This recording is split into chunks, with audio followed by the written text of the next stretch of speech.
Қыздарики, мына смородинадан варенье жасайтын боламыз.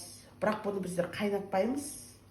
Тек манағыдай құйып, дайындап, барлығын баклажкалерге құйып, неге морозилкада сақтайтын боламыз. Неге десеңіздер, бұны морозилкада сақтасақ, қыстың күні дәмі өте керемет. Сосын мана гриб, қатты суықтап, тоңып келген кезде шаймен ішсеңіздер, тер шығарып кәдімгідей пайдасы өте көп болады.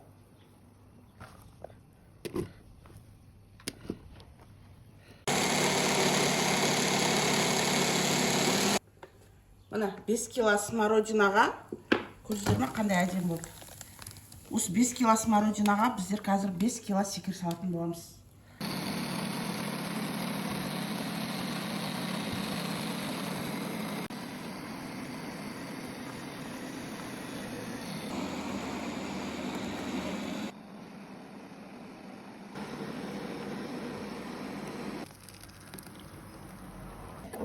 Міне қыздарики, қараңыздар. Бәрін блендердан езіп, кәдімгідей секерін салдым, бірге бір секер саласыздар. Қазір кішкене секер ерсін.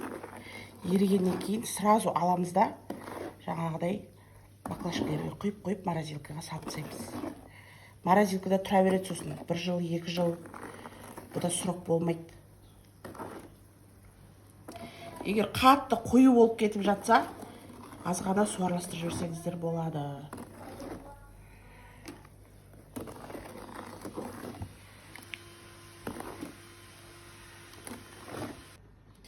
Мына осылай қыздар, ішінде секері араласқаннан кейін, дәл осылай баклажкалерге құйып, крышкасын жауа бересіздер.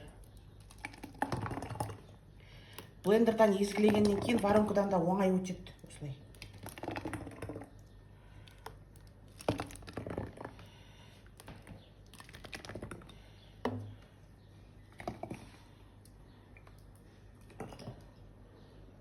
Қараңыздар, менің 5 кило смородинамнан литровый баклажкадан 11 баклажка шықты.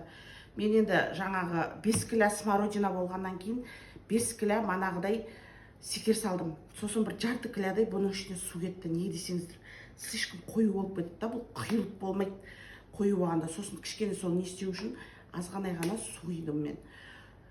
Енді дәл осыны осылай жасайтын болсаңыздар, мысалы мен килосын 2000 теңгеден алдым смородинаның. Дәл осының 1 литрін жоқ дегенде 3500-нан сатуға алады. Мен жалпы өзім 4000-нан сатам Атырауда тұрғаннан кейін. Ал сіздер осылай жасап сатсаңыздар да, өздеріңіз жесеңіздер де ұтылмайсыздар. Бұл еще қыстың күні бұл таптырмайтын не. Мысалы дәл қазір өтпеген күнде де қыстың күні сұрауы мүмкін адамдар. Смородинаның вареньесі бар ма, малинаның вареньесі бар ма деп. Соған да жалпы жасап, осылай көп жасап морозилкаға салып қойсаңыздар да болады. Жалпы сатам десеңіздер, қазір де өтеді бұлар.